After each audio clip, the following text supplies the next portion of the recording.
After SEMA, we were very interested in seeing what the potential of the car was.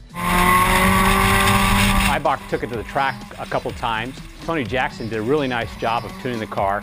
The project kind of got set on the back burner a little bit. Eibach has quite a lot of things they're doing. Luckily, we were able to take over development of the car. Since then, we've had it out the track a couple times. We've made just a few small adjustments to the suspension. We've got a few other things we'd like to do. We're gonna up the spring rate in front a little bit. We're also gonna add a little bit of downforce to the front of the car. Another big thing we're gonna do is we're gonna add more horsepower. I think this car has such large wheel arches that we could put a really big tire up there. I think we're gonna probably go up to a 255 minimum, maybe as big as a 275 front tire on the car. We're gonna try and up the spring rate, add some downforce, put a little bit more camber in the suspension, and get out there and really see what the car will do. In order to make the engine more powerful, we took a quick look around to see what we had. We had some of the old style Jackson Racing superchargers. We wanted to experiment with something a little bit new. We took one for an RSX. Sanders Engineering gave us a kit to actually intercool that supercharger. So we installed it on the car. With that supercharger, we were able to get about 350 horsepower and still have intake air temps that were okay. The one big problem we're running into is the supercharger is slipping a little bit. We've got something, we're gonna try and prevent that from happening. It should be interesting. But right now the car has about 350 horsepower. We've upped the front spring rate.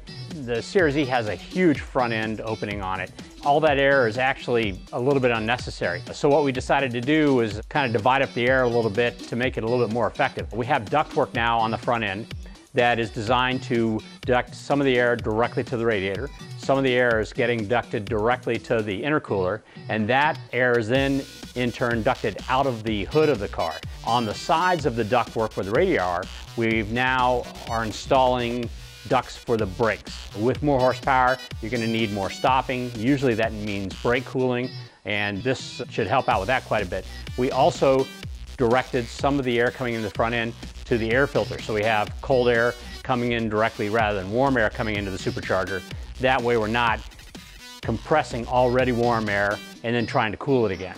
We actually arranged the radiator and the intercooler to both be angled slightly forward. This is going to actually help with the way we're directing the air. With the intercooler itself, which is up above the radiator, we've decided to take the vents and bring them out of the top of the hood. There's really fast moving air over the front of the hood, and we're hoping to use that airspeed to help draw air more efficiently through the intercooler. And that should increase its efficiency, particularly when you're out on the track when you really need the cooling. And we're really looking forward to getting it back out on the track again.